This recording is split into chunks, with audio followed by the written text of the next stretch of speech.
El equipo de comunicaciones del Santuario de Jesús Nazareno en Punta Arenas presenta Buenos días, familia. Un espacio de la Comunidad Católica de Magallanes que llega a usted gracias a Polar Comunicaciones. Hermanos y hermanas, ¡feliz domingo! En este fin de semana en que nuestra región de Magallanes conmemora el Día de los Patrimonios en la región y que además está en el marco del día en que Hernando de Magallanes encuentra el paso bioceánico entre el Atlántico y el Pacífico, queremos saludarles a cada una y a cada uno de ustedes desde este espacio que la Iglesia de Magallanes, por medio del Santuario de Jesús Nazareno, lleva a cada una y cada uno de ustedes a través de Polar Comunicaciones. En este domingo estamos aún en el mes de las familias y además aprovechamos de saludar a los hermanos de los colegios salesianos que en este día están celebrando su desfile que tuvo que ser pospuesto de la semana del mes de agosto. Hermanos y hermanas, con este espíritu iniciamos el programa del día de hoy.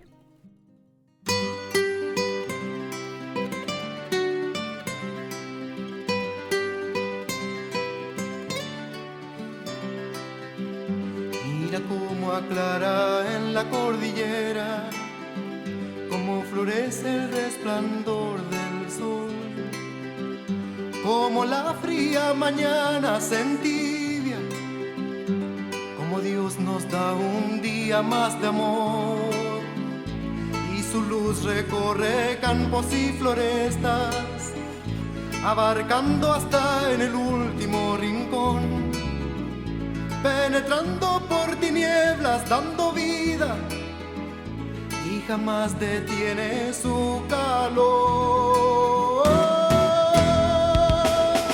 Y aclaró en el último rincón de mi pieza, aclaró en el último rincón de mi corazón, aclaró la eterna oscuridad del camino, aclaró un día más de vida nos ofrece Dios.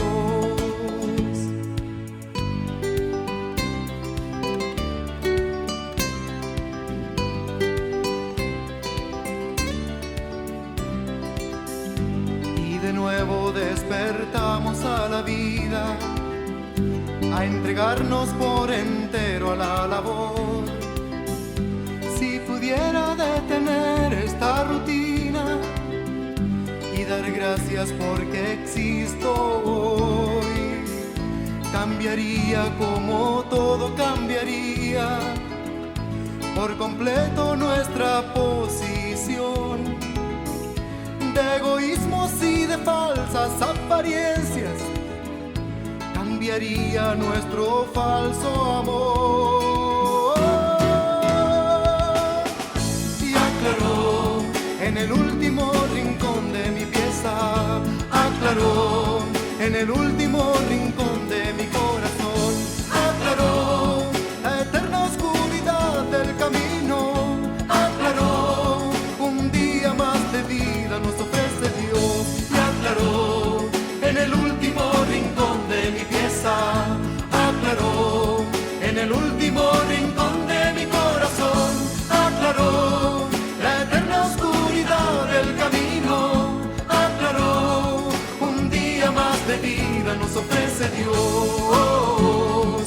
En el último rincón de mi pieza, oh, en el último rincón de mi corazón, aclaró la eterna oscuridad del camino, aclaró un día más de vida nos ofrece Dios.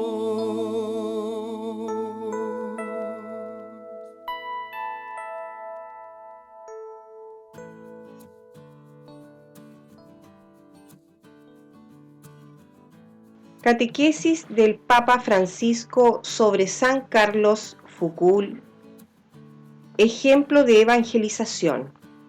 El Papa Francisco centró su catequesis de la audiencia general de este miércoles 18 de octubre en la vida de San Carlos de Foucault, ejemplo de evangelización y celo apostólico que perdió la cabeza por Jesús. A continuación, la catequesis completa del Santo Padre. Queridos hermanos y hermanas, buenos días. Proseguimos nuestro encuentro con algunos testigos cristianos ricos de celo en el anuncio del Evangelio. Y nosotros estamos repasando a algunos cristianos que han sido ejemplo de este celo apostólico. Hoy quisiera hablar de un hombre que ha hecho de Jesús y de los hermanos más pobres la pasión de su vida. Me refiero a San Carlos de Foucauld, el cual desde su intensa experiencia de Dios hizo un camino de transformación hasta sentirse hermano de todos. ¿Cuál ha sido el secreto de Carlos de Foucauld, de su vida?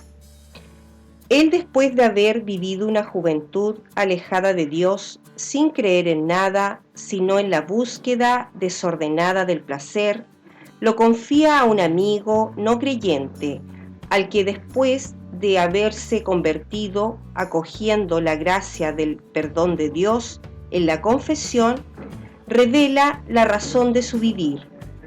Escribe así: he perdido mi corazón por Jesús de Nazaret. El hermano Carlos nos recuerda así que el primer paso para evangelizar es tener a Jesús en el centro del corazón, es perder la cabeza por Él.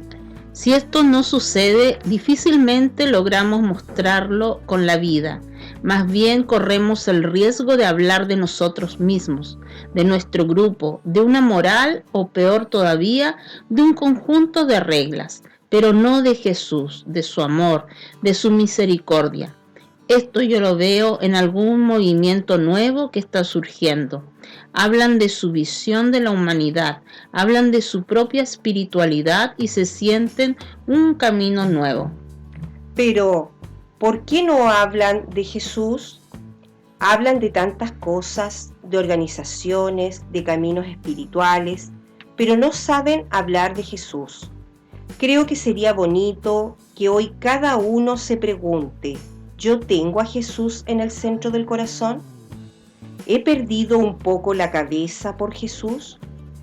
Carlos de Foucauld, sí, hasta el punto que pasa de la atracción por Jesús a la imitación de Jesús.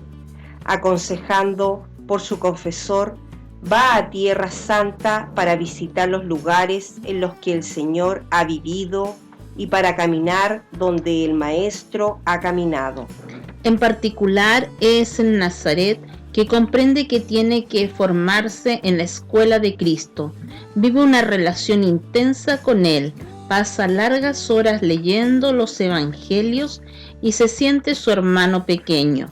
Y conociendo a Jesús, nace en él un deseo de darlo a conocer.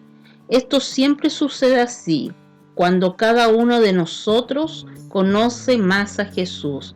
Nace del deseo de darlo a conocer, de compartir este tesoro. Al comentar el pasaje de la visita de la Virgen a Santa Isabel, le hace decir: me he donado al mundo, llévame al mundo. Sí, pero ¿cómo? Como María en el misterio de la visitación, en silencio, con el ejemplo, con la vida porque todas nuestras existencias, escribe el hermano Carlos, debe gritar el Evangelio. Tantas veces nuestra existencia grita mundanidad, grita cosas estúpidas, cosas extrañas, y él dice: no, todas nuestras existencias debe gritar el Evangelio. Entonces decide establecerse en regiones lejanas para gritar el Evangelio en el silencio, viviendo en el espíritu de Nazaret, en pobreza y en lo escondido. Va al desierto del Sahara entre los no cristianos, y allí llega como amigo y hermano llevando la mansedumbre de Jesús, Eucaristía. Carlos deja que sea Jesús quien actúe silenciosamente, convencido de que la vida eucarística evangeliza. De hecho, cree que es Cristo el primer evangelizador. Así está en oración a los pies de Jesús, delante del tabernáculo durante unas 10 horas al día, seguro de que la fuerza evangelizadora está ahí, sintiendo que es Jesús quien le lleva cerca de tantos hermanos y hermanas alejados. Y nosotros, me pregunto, ¿creemos en la fuerza de la Eucaristía? Nuestro ir hacia los otros, nuestro servicio, ¿encuentra ahí en la adoración su inicio y su cumplimiento? Yo estoy convencido de que hemos perdido el sentido a la adoración. Debemos recuperarlo, comenzando desde nosotros, los consagrados, los obispos, sacerdotes, monjas, todos los consagrados. Perder el tiempo delante del tabernáculo, recuperar el sentido de la adoración. Todo cristiano es apóstol, escribe Carlos de Foucault. Y recuerda a un amigo que cerca de los sacerdotes hacen falta laicos que vean lo que el sacerdote no ve, que evangelizan con una cercanía de caridad, con una bondad para todos, con un afecto siempre preparado para donarse. Los laicos santos, no trepadores, sino los laicos que están enamorados de Jesús, hacen entender al sacerdote que él no es un funcionario, que es un mediador, un sacerdote. ¿Cuánta necesidad tenemos nosotros, los sacerdotes, de tener a nuestro lado a laicos que creen seriamente y que con su testimonio nos enseñan el camino? Carlos de Foucault, con esta experiencia laical, anticipa de esta manera los tiempos del Concilio Vaticano II. Intuye la importancia de los laicos y comprende que el anuncio del Evangelio pertenece a todo el pueblo de Dios. Pero, ¿cómo podemos aumentar esta participación? Como hizo Carlos de Foucault, poniéndonos de rodillas y acogiendo la acción del Espíritu, que siempre suscita formas nuevas para involucrar, encontrar, escuchar y dialogar, siempre en la colaboración y en la confianza, siempre en comunión con la Iglesia y con los pastores. San Carlos de Foucault, figura profética para nuestro tiempo, ha testimoniado la belleza de comunicar el Evangelio a través del apostolado de la mansedumbre. Él, que se sentía hermano universal y acogía a todos, nos muestra la fuerza evangelizadora de la mansedumbre, de la ternura. No nos olvidemos que el estilo de Dios son 3 palabras: cercanía, compasión y ternura. Dios siempre es cercano, compasivo y tierno. Un testimonio cristiano siempre debe seguir este camino de cercanía, compasión y ternura. Y él era así, manso y tierno. Deseaba que quien lo encontrara viera a través de su bondad la bondad de Jesús. Decía que era de hecho servidor de uno que es mucho más bueno que yo. Vivir la bondad de Jesús lo llevaba a estrechar vínculos fraternos y de amistad con los pobres, con los tuareg, con los más alejados de su mentalidad. Poco a poco estos vínculos generaban fraternidad, inclusión, valoración de la cultura del otro. La bondad es sencilla y pide ser personas sencillas, que no tengan miedo de donar una sonrisa, y con su sonrisa y sencillez el hermano Carlos hacía testimonio del Evangelio. Nunca proselitismo, nunca testimonio. La evangelización no se hace por proselitismo, sino por testimonio, por atracción. Preguntémonos entonces, finalmente, si llevamos en nosotros y a los otros la alegría cristiana, la mansedumbre cristiana, la ternura cristiana, la compasión cristiana, la cercanía cristiana. El sínodo aprueba publicar una carta a los católicos no incluidos en su proceso. Este miércoles 18 de octubre, durante una rueda de prensa, Paolo Ruffini, prefecto del Dicasterio para la Comunicación, informó que al término del sínodo de la sinodalidad se difundirá una carta dirigida a todo el pueblo de Dios. Según detalló Ruffini, la comisión encargada de elaborar la síntesis del sínodo ha pensado también sobre la elaboración de una carta mensaje para contar a todos el pueblo de Dios y sobre todo a quienes todavía no han sido involucrados en el proceso sinodal, la experiencia que los hermanos y hermanas, miembros del sínodo, así como obispos y no obispos, han vivido. La propuesta de elaboración de esta carta ha sido sometida, con la aprobación del Papa, a votación por los miembros del sínodo. Tras haber obtenido 333 votos a favor y 11 en contra, este mensaje se difundirá al final del sínodo de la sinodalidad. Ruffini también señaló que en la mañana de este miércoles 18 de octubre han tenido lugar las reuniones de la Congregación General. Esta tarde y durante la mañana del jueves se reunirán los círculos menores para reflexionar sobre el punto B3 del instrumento Laboris, que trata sobre la relación entre responsabilidad y autoridad en la estructura eclesial de una iglesia que quiere siempre ser más sinodal. Asimismo, recordó que en la tarde del 19 de octubre hubo una jornada de oración por los inmigrantes y refugiados en la plaza de San Pedro del Vaticano. Por último, resumió el mensaje que el cardenal Hoyerich, relator general del sínodo, dirigió en la inauguración de las reuniones matinales, en el que explicó que el informe de síntesis del sínodo será relativamente breve y al servicio de un proceso que continúa. Será además un texto transitorio basado en la experiencia de la Asamblea que contará con los puntos en los que hay consenso y aquellos en los que hay falta de acuerdo. También incluirá las preguntas abiertas que necesitarán una profundización desde el punto de vista canónico, teológico y pastoral.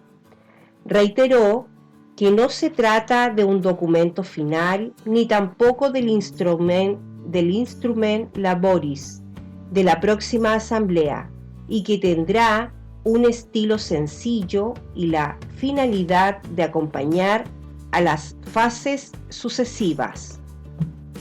Descubre 10 datos esenciales sobre San Juan Pablo II.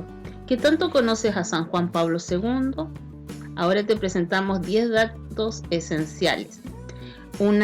El Papa Juan Pablo II fue una de las personalidades más influyentes del siglo XX y es recordado a través de estos 10 hechos significativos en su vida. 1. Orígenes marcados por el sufrimiento en Polonia. San Juan Pablo II nació en la modesta localía de Wadowice, Polonia, el 18 de mayo de 1920, siendo el menor de 3 hermanos. Desde pequeño, su vida estuvo marcada por la tragedia. Su madre falleció en 1929, su hermano mayor, Edmund, murió en 1932, y su padre, un suboficial del ejército, corrió la misma suerte en 1941. Además, su hermana Olga había fallecido antes de su propio nacimiento. Segundo, devoción a San Carlos Karol Borromeo. San Juan Pablo II compartió una conexión especial con San Carlos Karol Borromeo, a pesar de vivir en épocas distintas.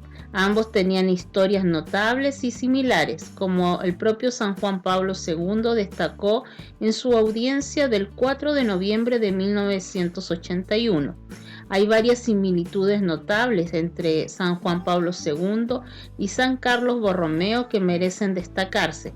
En primer lugar, comparten el mismo nombre, ya que Karol Wojtyła, su nombre de pila, se traduce al español como Carlos. Además, ambos enfrentaron intentos de asesinato, participaron en concilios de importancia para la Iglesia y compartieron una profunda compasión por los necesitados y los enfermos. 3. San Juan Pablo II batió récords y obtuvo importantes logros. El Papa San Juan Pablo II dejó una marca indeleble en la historia del papado. No solo fue el primer pontífice de origen no italiano, desde Adriano VI, sino que también ostenta el récord de ser el Papa que más viajes ha realizado, visitando un total de 129 países. Entre sus notables hazañas se incluye el primer sucesor de Pedro en entrar en una sinagoga, visitar la Casa Blanca en Estados Unidos y viajar a Cuba. 4. La destacada diplomacia de San Juan Pablo II. El Papa Peregrino demostró ser un consumado diplomático durante su pontificado. Gracias a su liderazgo, incrementó significativamente el número de naciones que mantienen relaciones diplomáticas con la Santa Sede, pasando de 85 países en 1978 a 174 en el año 2003. 5. Fue el creador de las Jornadas Mundiales de la Juventud. Movido por su profundo afecto hacia los jóvenes, San Juan Pablo II estableció en 1985 las Jornadas Mundiales de la Juventud. A lo largo de las 19 ediciones que tuvo en este evento durante su papado, reunió a millones de jóvenes de todo el mundo. Además, demostró su compromiso con la familia al inaugurar encuentros mundiales de familia en 1994. 6. Doble doctorado. El Papa Wojtyła obtuvo 2 doctorados académicos. En 1948 completó el primero en teología en la Pontificia Universidad de Santo Tomás de Aquino, con una tesis centrada en la fe en las obras de San Juan de la Cruz. Posteriormente, en 1953, obtuvo otro en filosofía por la Universidad Católica de Lublin, con una tesis titulada Valoración de la posibilidad de fundar una ética católica sobre la base del sistema ético de Max Scheler. 7. Sobreviviente de atentados. San Juan Pablo II enfrentó múltiples intentos de asesinato. El 13 de mayo de 1981 sufrió un ataque con disparos en la Plaza San Pedro perpetrado por Mehmet Ali Agca. El 12 de mayo de 1982, en Fátima, Portugal, un sacerdote disidente intentó apuñalarlo, pero fue interceptado a poca distancia. Además, se descubrió que un grupo de terroristas musulmanes planeaban hacer explotar el avión en el que viajaba durante su visita a Filipinas. Afortunadamente, las autoridades filipinas impidieron el plan. En el número 8, el pedido de perdón en nombre de la Iglesia. El 12 de marzo de 2000, San Juan Pablo II emitió un sincero pedido de perdón en nombre de la Iglesia Católica por las faltas cometidas a lo largo de su historia, incluyendo la discriminación contra mujeres, pobres y diversas etnias. El 15 de junio de 2004 reiteró este gesto al pedir perdón por los errores de la Inquisición y el uso de métodos incompatibles con los principios del Evangelio. 9. Promulgación del Catecismo de la Iglesia Católica. San Juan Pablo II promulgó el Catecismo Universal de la Iglesia Católica. Además, llevó a cabo reformas en el Código de Derecho Canónico, el Código de Cánones de las Iglesias Orientales y reorganizó la Curia Romana. Su legado incluye 14 encíclicas, 15 exhortaciones apostólicas, 11 constituciones apostólicas y 45 cartas apostólicas. Y en el número 10, su rápida beatificación. San Juan Pablo II falleció el 2 de abril de 2005 y apenas 26 días después el Papa Benedicto XVI eximió del periodo de espera de 5 años tras la muerte requerido para iniciar su proceso de canonización. El cardenal Camillo Ruini, vicario general de la diócesis de Roma, abrió oficialmente la causa el 28 de junio de 2005. El 1 de mayo de 2011, Benedicto XVI lo beatificó y el Papa Francisco lo canonizó junto a Juan XXIII el 27 de abril de 2014, marcando una de las beatificaciones más rápidas de todos los tiempos modernos. Voces sinodales desde el aula Pablo VI. La sinodalidad es simplemente testimoniar a Jesús. Este 16 de octubre pasado se reiniciaron los trabajos en el aula Pablo VI. Los padres y madres sinodales presentes siguen discerniendo sobre la corresponsabilidad en la misión, incluido en el módulo B2 del Instrumentum Laboris. De los 79 latinoamericanos presentes, 4 han compartido sus testimonios en lo que va del sínodo, luego de la pausa de este fin de semana. Se trata de Valeria López, secretaria adjunta del episcopado chileno, el cardenal Daniel Fernando Isturla, arzobispo de Montevideo, Uruguay, el sacerdote Francisco Hernández Rojas, director del Centro de Programas y Redes de Acción Pastoral del Consejo Episcopal Latinoamericano y Caribeño CELAM, y Monseñor José Vicente Natcher Tatay, arzobispo de Tegucigalpa de Honduras. Propuestas concretas. Valeria López es la primera mujer en Chile en ocupar un cargo de tan alta responsabilidad en la Iglesia. Desde el 2021 es la secretaria general adjunta, cargo de alguna manera ha hecho historia no solo en su país, sino en toda América Latina. Fraternidad y comunión son las dos palabras con las que indica el trabajo de estos días. El método de la conversación espiritual es un real acierto, porque nos permite escuchar y también de algún modo aterrizar lo que escuchamos. Cuando comienza esta tercera semana, considera que han ido concretando e identificando algunas pistas e intuiciones para configurar los caminos que debemos recorrer.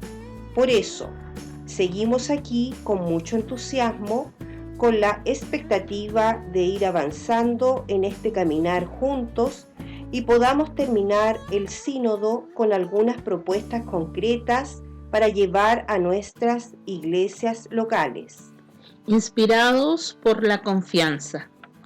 Monseñor José Vicente Natcher Tatay está presente en los espacios de la Pablo VI.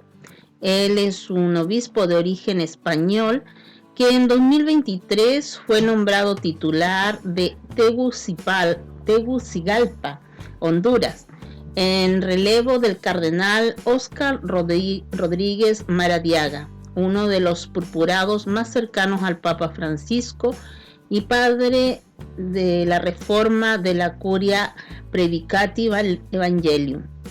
Un sínodo que para el prelado ha sido realmente transformador, puesto que se va aprendiendo de la práctica misma. En ese binomio escucha-diálogo donde cada uno forma parte del todo. Yo creo que cada vez nos inspira más confianza y menos las dudas, más la ilusión y menos los temores, porque vemos que es el Espíritu Santo el que guía y el que quiere que todos vayamos siendo parte de este camino sinodal, apostilló. Testimoniar a Jesús. El padre Francisco Hernández Rojas es el nuevo director del CEPRAC del CELAM, el brazo de los obispos de Latinoamérica y el Caribe, que promueve el trabajo en redes territoriales y acompaña a las pastorales de conjunto, agrupadas en familia, mujeres, niñez, juventud, salud, migrantes, castrenses, entre otras. El Padre Chico, conocido así entre las pastorales sociales, Cáritas, por su andadura de más de 20 años en el secretariado latinoamericano. Confiesa su dicha por estar en el aula sinodal y agradeció especialmente a Dios y al Papa Francisco que me convidó a ser parte de esta maravillosa experiencia. El sacerdote costarricense siente que la sinodalidad es una manera muy particular de vivir la comunión en medio de la diversidad de carismas y dones que son influenciados por las culturas y geografías. En todas esas formas de pensar va el espíritu suscitando consensos sobre puntos comunes en la misión y sobre todo en la propuesta del reino de cómo testimoniamos una iglesia que esté con los pobres, una iglesia que integra a todos siguiendo el ejemplo de Jesús. Creo que esto es maravilloso, es un signo muy lindo y damos gracias a Dios de que podamos vivirlo y que podamos dimensionarlo para los demás, que podamos desde una visión de iglesia vivir al mundo, apuntó. En medio de la diversidad. Venido de la tierra donde se organizó el primer mundial de fútbol, el cardenal Daniel Fernando Sturla, arzobispo de Montevideo, Uruguay, desde el 11 de febrero de 2014, califica el sínodo de positivo. Al igual que la gran mayoría de participantes, la conversación espiritual ha sido un éxito. Sirve para escucharnos entre todos y que puede ser un método que podrá aplicarse después en otras circunstancias, porque allí uno ve la amplitud de la Iglesia Universal, también las sensibilidades diversas que hay, y eso nos enriquece. Al purpurado le ha llamado mucho la atención el aporte de los obispos de las iglesias orientales, puesto que tienen otra sensibilidad, otra liturgia. Eso nos enriquece mucho. Hace votos para que este ambiente de intercambio y de mucha diversidad continúe así. Aleluya.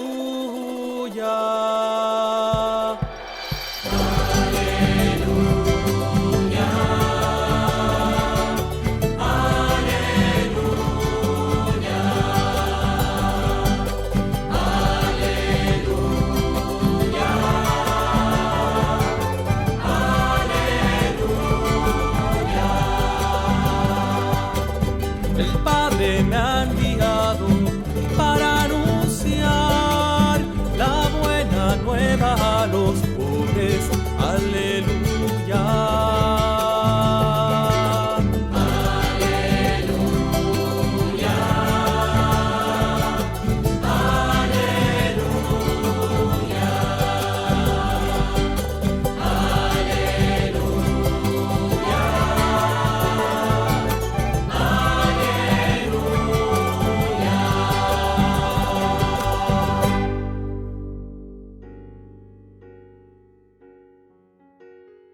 Del Evangelio según San Mateo. Los fariseos se reunieron entonces para sorprender a Jesús en alguna de sus afirmaciones y le enviaron a varios discípulos con unos herodianos para decirle: Maestro, sabemos que eres sincero y que enseñas con toda fidelidad el camino de Dios sin tener en cuenta la condición de las personas, porque tú no te fijas en la categoría de nadie. Dinos, ¿qué te parece? ¿Está permitido pagar el impuesto al César o no? Pero Jesús, conociendo su malicia, les dijo: Hipócritas, ¿por qué me tienden una trampa? Muéstrenme la moneda con que pagan el impuesto. Ellos le presentaron un denario y él les preguntó: ¿de quién es esta figura y esta inscripción? Le respondieron: del César. Jesús les dijo: den al César lo que es del César y a Dios lo que es de Dios. Palabra del Señor. Gloria a ti, Señor Jesús. Esta es la palabra de Dios. Gloria y honor a ti, Señor Jesús.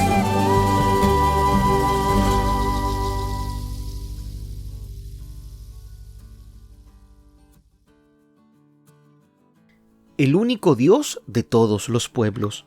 Lo reconocen hasta los enemigos, los que van a poner una trampa a Jesús. La mirada del hombre se centra en las apariencias, en la religión que practica o en el grupo social al que pertenece.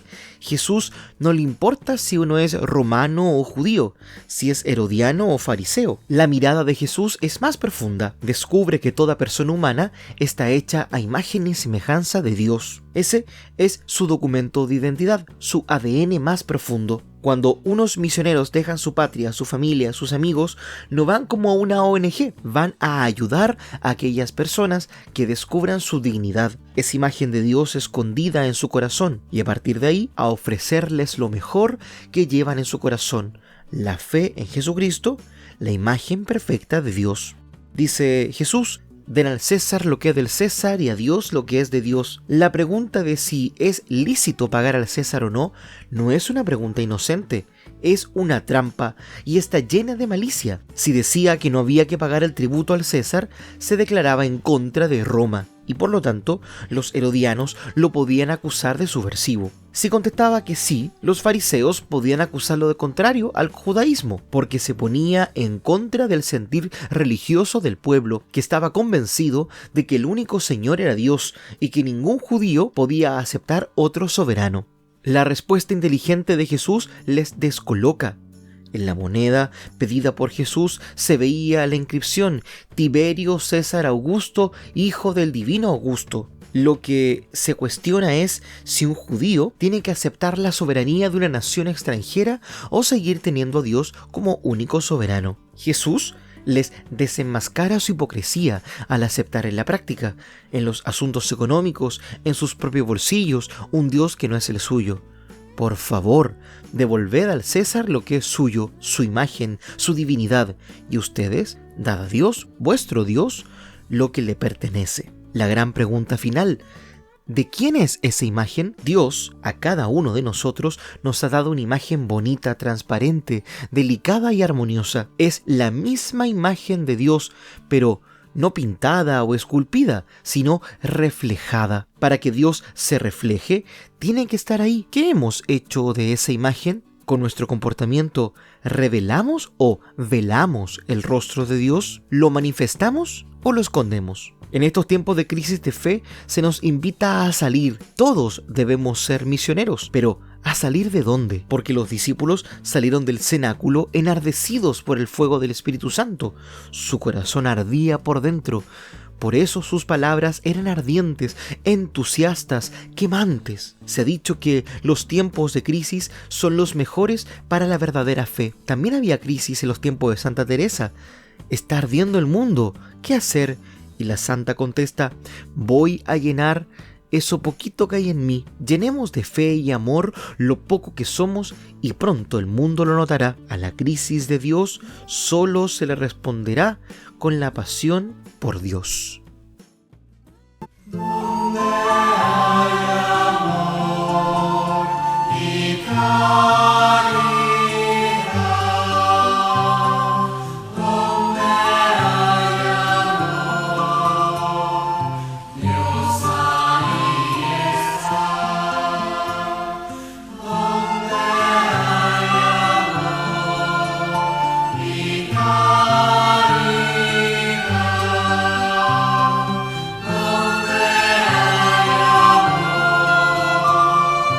Dios ahí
Cuidado con tus hijos, el tiempo es difícil.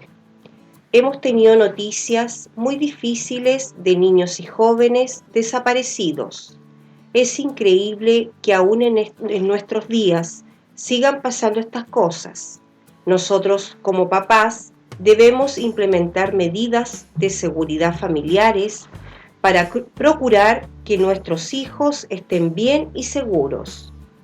Es necesario no entrar en pánico, no actuar exageradamente y tener la cabeza fría para pensar con claridad y realizar acciones concretas que nos ayuden a proteger a nuestros pequeños. Por eso, aquí les dejamos 5 tips para lograrlo. Primero, conversa con tus hijos sobre la situación actual. Aunque nuestros hijos sean pequeños, las condiciones actuales nos obligan a conversar con ellos de estos temas.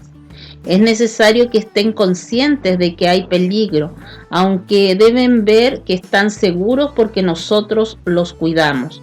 No se trata de causar pánico, se trata de hacer conciencia para que aprendan a cuidarse y así evitemos situaciones complicadas o que pongan en riesgo su vida. Debemos conversar con nuestros hijos en un ambiente tranquilo, familiar, que fortalezca el diálogo y que nos permita explicarles con claridad la importancia de cuidarse. Cuando nuestros hijos son pequeños es necesario usar muchos ejemplos y si ya son más grandes debemos explicarles las razones por las que deben cuidarse. Segundo, enséñales a tus hijos que no hablen con extraños y procuren no estar solos. Este tema es polémico, pero cada papá o cada familia tiene el derecho a tratarlo como mejor convenga. No hablar con extraños garantiza el que personas que tienen malas intenciones puedan acercarse a nuestros hijos y hacerle preguntas incómodas, o que pongan en riesgo la seguridad familiar y que nuestros hijos contestarán de manera inocente.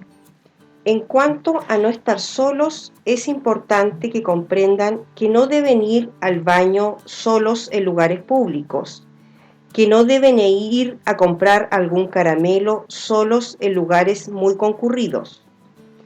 Para muchos puede sonar esto exagerado, pero es necesario tomar medidas ya que los accidentes, los secuestros y los malos momentos suceden en un instante. Es por esto que en los lugares públicos los niños pequeños deben ir siempre de la mano de mamá o de papá o de algún adulto de nuestra confianza. Tercero, enséñales a observar su entorno y a dialogar contigo de lo que les pasa.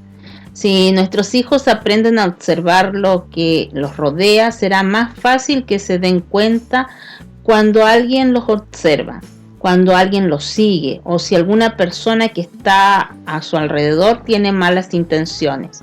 No se trata de hacerlos inseguros, por el contrario, se trata de que pongan atención en lo que sucede a su alrededor para que puedan tomar las medidas necesarias y que todo salga muy bien. Por otro lado, es importante que tengan la confianza de conversarnos todo lo que les sucede. Así podremos ayudarles en cualquier circunstancia. En muchas ocasiones ellos no pueden notar cuando hay algo extraño. Pero si nosotros estamos al pendiente y la escuchamos con atención, podremos detectar algún foco rojo o alguna señal de alerta. Cuarto, revisa los protocolos de seguridad de la escuela de tus hijos. Es muy importante que conozcan los protocolos de seguridad de la escuela. ¿Cuál es la seguridad para recogerlos? ¿Cuál es la seguridad para entregarlos? ¿Qué sucede si algún extraño entra a la escuela, etcétera? Lo primordial es la seguridad de nuestros hijos. Por eso, no te dé vergüenza preguntar por estos temas en la escuela. Y quinto, arma una estrategia de seguridad familiar. Conociendo todo lo anterior, es el momento de hacer una estrategia familiar para casos de emergencias y contingencias. En ella debemos tener contemplado qué debemos hacer nosotros como papás, qué deben hacer nuestros hijos, cuáles son los contactos de seguridad, los contactos de emergencia, los números telefónicos del médico, hospital más cercano, seguridad pública, etc. Y nuestros hijos deben conocerlos también. Dar consejos más concretos es difícil, ya que cada familia tiene características particulares, tanto en el lugar de residencia como en las costumbres y en las actividades. Lo que sí es constante es que debemos procurar la seguridad y la integridad de nuestros hijos. Siempre, y lo más importante, es confiar en Dios y poner manos a la obra, porque cuando las cosas se salen de nuestro control hay que voltear los ojos al cielo y pedirle a Dios su protección, confiando en que Él siempre nos cuida. El poder de las palabras con nuestros hijos. Las palabras que utilizamos para comunicarnos con ellos, con nuestros hijos, deja una huella permanente que marcará su personalidad futura. Conozcamos los consejos de una psicóloga para fomentar una comunicación positiva y saludable dentro del núcleo familiar. Cada día nuestros hijos más pequeños son más independientes y sienten más curiosidad por explorar el mundo que les rodea. Esto nos obliga a protegerlos, brindarlos, ponerles límites y utilizar con frecuencia palabras como no, alto y no lo hagas. Sabemos que hay formas sencillas de modificar nuestra forma de hablar para utilizar un lenguaje más positivo, de modo que podamos proporcionar un entorno seguro y divertido para que nuestros hijos aprendan y crezcan. Puede ser difícil ser para un hijo curioso en un mundo de límites y reglas. Recordemos que nuestras palabras tienen poder y que un poco de lenguaje positivo puede llegar muy lejos. La forma en la que nos dirigimos a nuestros hijos es una especie de moldeador, un aspecto que, sumado a muchos más, va dándole forma a la personalidad que están desarrollando. Siempre pensamos en las palabras como un conjunto de letras que simplemente sirven para comunicarnos con los demás. Pero es importante conocer y darles el poder y el peso que realmente tienen, ya que aparte de condicionar la manera en la que nos relacionamos con las personas que nos rodean, las palabras también forman parte de nuestro diálogo interno. Nuestras palabras también pueden llegar a ser nuestro mejor aliado, o por el contrario, nuestro peor enemigo, dependiendo siempre del grado de positividad o negatividad que lleven consigo. Si pensamos en la persecución que esto tiene en nuestros hijos, para que tengan un buen desarrollo de su personalidad, es clave entender que la forma en la que nos comunicamos con ellos tendrá un amplio vocabulario que ellos mismos adoptarán y harán suyo, no solo para comunicarse con los demás, teniendo un gran peso en cuanto al desarrollo de sus habilidades sociales, sino también para hablarse a sí mismo todo el tiempo. Hagamos lo siguiente con nuestros hijos. Utilicemos palabras nutrientes y evitemos las que dañan. Si creamos el hábito de descubrir lo positivo, siempre tendremos algo bueno que decir y compartir. Las palabras agradables y buenas al inicio del día afectan la vida como vemos las cosas y hablamos. El Papa convoca una jornada de oración por la paz en Tierra Santa el 27 de octubre. El Papa Francisco invita a los fieles de las diversas confesiones cristianas y de otras religiones a participar el viernes 27 de octubre en una jornada de ayuno, oración y penitencia por la paz en Tierra Santa, donde una guerra enfrenta a Israel con el grupo terrorista palestino Hamas, que controla la franja de Gaza. Al finalizar la audiencia general en este miércoles 18 de octubre, el Santo Padre expresó su cercanía con los que sufren las consecuencias de la guerra en Israel y Palestina, donde las víctimas aumentan y la situación en Gaza es desesperada. El pontífice instó a hacer todo lo posible para evitar una catástrofe humana y reiteró que es inquietante la posible ampliación del conflicto, mientras ya hay hartos frentes de guerra abiertos en el mundo. Como ha pedido en otras ocasiones, desde el estallido de la guerra el pasado 7 de octubre, el Papa Francisco llamó a silenciar las armas y escuchar el grito de paz de los pobres, de la gente, de los niños. Reiteró asimismo que la guerra no resuelve ningún problema, solo siembra muerte y destrucción, aumenta el odio y multiplica las venganzas. También insistió en que la guerra borra el futuro. Insto a los creyentes a tomar un solo partido en este conflicto, el de la paz, pero no con palabras, sino con la oración, con una entrega total, señaló a continuación. Por ello, comunico que el viernes 27 de octubre se celebrará una jornada de ayuno, oración y penitencia por la paz. Invitó a las hermanas y hermanos de diversas confesiones cristianas, a los que pertenecen a otras religiones y a todos los que aprecian la causa de la paz en el mundo, a que se unan como mejor les parezca.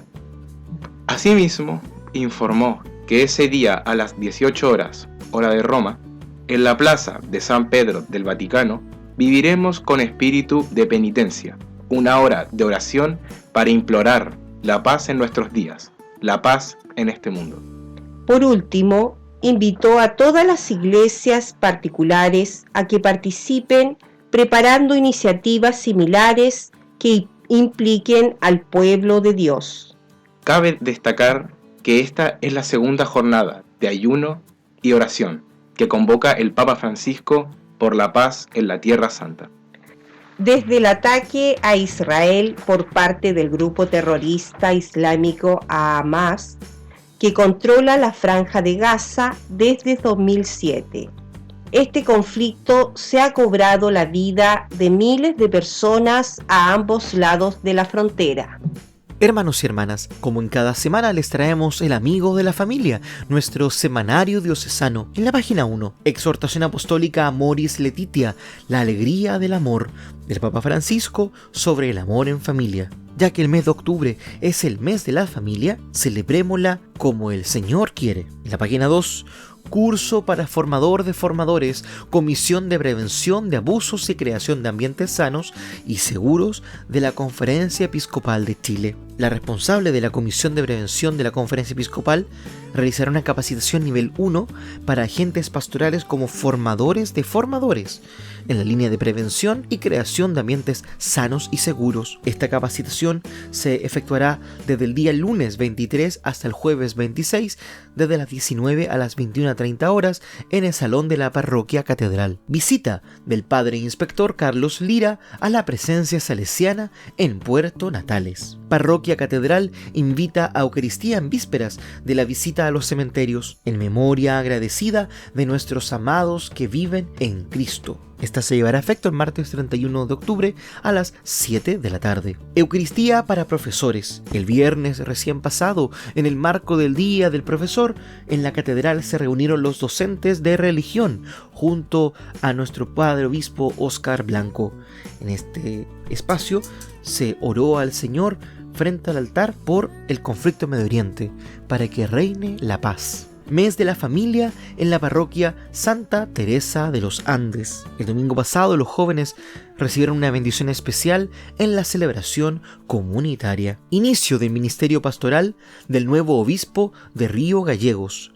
El día sábado 7 asumió el nuevo obispo de Gallegos, Monseñor Ignacio Medina. En esta celebración participó el padre Óscar junto a los sacerdotes Marcos Bubinit, Freddy Subiabre y el obispo de Aysén, Monseñor Luigi Infanti de la Mora. También acompañó al nuevo obispo de Gallegos, el actual arzobispo de Buenos Aires, Jorge García Cuerva. En la página 3, monitoras de los Sebas Santa Teresa participan de encuentro nacional. Tarde recreativa para los hermanos mayores en la parroquia de Puerto Natales. Comunidad San Juan XXIII celebró sus 49 años de vida. El nuevo jefe de zona de Carabineros visitó al padre obispo Óscar. El padre Carlos Lira, inspector salesiano, participó de la celebración eucarística en la parroquia Cristo Obrero. Celebramos el mes de las familias. Hoy, domingo 22 de octubre, renovación de las promesas matrimoniales. Santoral católico de la semana. Hoy domingo 22 de octubre y al iniciar una nueva semana les recordamos el elenco de santos y santas que se celebrarán esta semana para que vayan y saluden a sus familiares y amigos que estarán de onomástico. Hoy domingo 22, Santa Sara. El día lunes 23, San Juan Capistrano y San Remigio. El día martes 24, San Antonio María Claret. El día miércoles 25, Santa Olga. El día jueves 26, San Darío.